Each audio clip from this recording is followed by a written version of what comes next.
So yun guys, ayan tuturuan ko kayo kung paano pa ilagay yung joystick nyo sa gitna. Kasi marami pa rin hindi marunong kung paano nga pa yun ilalagay sa gitna. Gaya ng ikita niyo sa ibang mga content creator.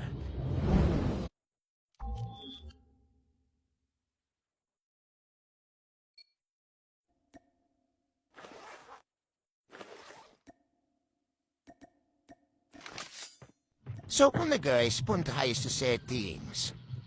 Tapos hanapin nyo tong left joystick put. Tapos iset nyo sa left control. At pagkatapos nun, scroll down lang kayo. Tapos, dapat naka-default lang yung sa joystick nyo. Yang sa movable joystick, dapat default lang siya.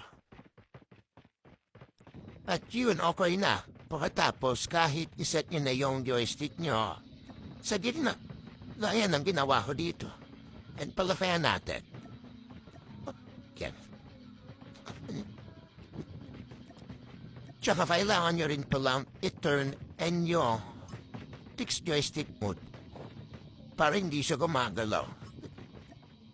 Yan, fixed virtual joystick. Tapos yun na. Tapos na guys.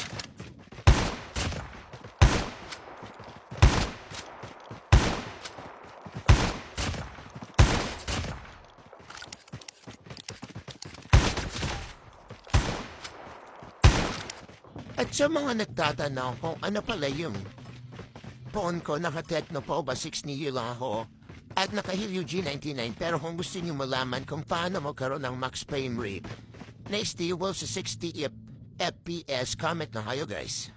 Hindi to horrific. Comment na kayo kung gusto niyo matutunan kung paano magkaroon ng max frame rate kahit anong phone naman.